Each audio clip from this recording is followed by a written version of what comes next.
আসসালামু আলাইকুম সুপ্রিয় কৃষি বন্ধুরা।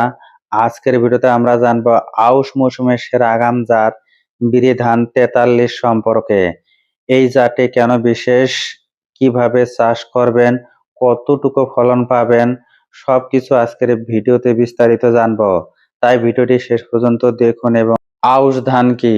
বাংলা আশু শব্দ থেকে আউশ শব্দের উৎপত্তি, যার অর্থ হলো আগাম বা দ্রুত। ৮০ থেকে ১২০ দিনের ভেতরে এ ধান পেকে যায় বলে এটিকে এই নামে ডাকা হয়। আউশ বৃষ্টি নির্ভর ধান জাত। মে থেকে জুনের বৃষ্টিতে অনবরত করে আউশের বীজ সরাসরি মাঠে বুনে দেওয়া হয়। আউশ ধান চৈত্র বৈশাখে বুনে আষাঢ় শ্রাবণে কাটা যায়। আউশ ধান চাষের সবচেয়ে বড় সুবিধা হলো এটি বৃষ্টির পানিতে চাষ হয়, তাই সেচ খরচ নেই বলেই চলে। কেন বিরি 43 বেছে নেবেন? বন্ধুরা, আউশ মৌসুমে বেশ কিছু জাত আছে, যেমন বোনা আউশের জনপ্রিয় আধুনিক জাতসমূহ হলো বিরি ধান 43, বিরি ধান 65, বিরি ধান 83 এবং বিরি ধান 19। তবে আজকে আমরা কথা বলবো বিরি ধান 43 নিয়ে, কারণ এটি সবচেয়ে জনপ্রিয় এবং আগাম বোনা আউশের জাত। বিরি ধান 42, বিরি ধান 43 এবং বিরি ধান 83 খরাপ্রবণ এলাকায় বোনা আউশ হিসেবে চাষের উপযোগী। বিরি ধান 43 এর বৈশিষ্ট্য। বিরি ধান 43 জাতটি বৃষ্টিপ্রবণ ও খরাপ্রবণ উভয় অঞ্চলের জন্য উপযোগী। এটি আগাম জাত, জীবনকাল মাত্র 100 দিন। এটি খরা সহ্য এবং কাণ্ড বেশ শক্ত। বিরি ধান 43 এর মূল বৈশিষ্ট্যগুলো এক নজরে দেখি। জীবনকাল 100 দিন, আগাম জাত। চাষ পদ্ধতি বোনা আউশ। খরা সহনশীলতা মধ্যম থেকে ভালো। কাণ্ড শক্ত, হেলে পড়ে না। উপযুক্ত অঞ্চল বৃষ্টিপ্রবণ ও খরাপ্রবণ উভয় এলাকার জন্য উপযোগী। বীজ বপনের সময় চৈত্র থেকে বৈশাখ এবং মার্চ থেকে এপ্রিল। ফসল কাটার সময় আষাঢ় থেকে শ্রাবণ অর্থাৎ জুলাই মাস। জমি তৈরি ও বীজ বপন। জমি তৈরি। বোনা আউশ চাষে জমি ভালোভাবে চাষ দিতে হবে। বৃষ্টির পর বা হালকা সেচ দিয়ে জমি জো আনতে হবে।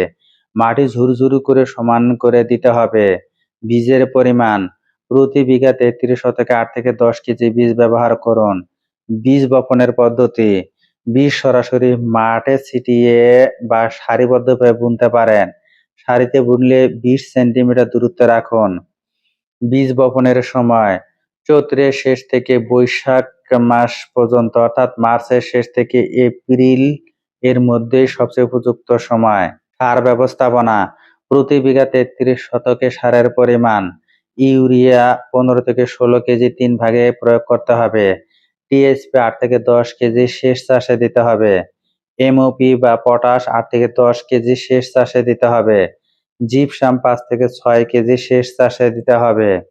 ইউরিয়া প্রয়োগের সময় প্রথম কিস্তি বপনের 15 থেকে 20 দিন পর, দ্বিতীয় কিস্তি বপনের 30 থেকে 35 দিন পর, তৃতীয় কিস্তি থোড় আসার আগে।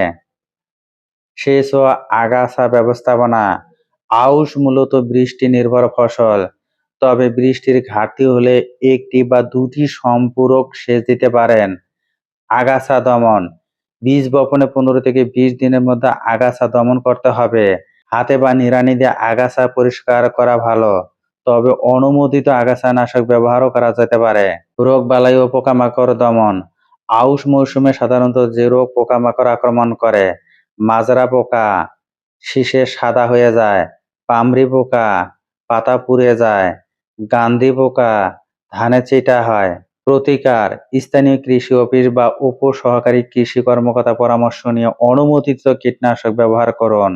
রোগ: ব্লাস্ট রোগ, পাতায় ধূসর দাগ পড়ে; বাকানি রোগ, পাতা লম্বা ও ফ্যাকাশে হয়ে যায়। ফলন ও ফসল কাটা। ফসল কাটার সময় ধান 80% পেকে গেলে কাটতে হবে। সাধারণত বপনের 95 থেকে 100 দিনের মধ্যে ফসল কাটা যায়। ফলন: বিরি ধান 43 থেকে সঠিক পরিচর্যায় প্রতি বিঘে 8 থেকে 10 মণ পর্যন্ত পাওয়া যায়। বিরি ধান 43 চাষের সুবিধা: সেচ খরচ নেই বললেই চলে। স্বল্প জীবনকাল হয়, আমন লাগানোর আগেই জমি ফাঁকা পাওয়া যায়।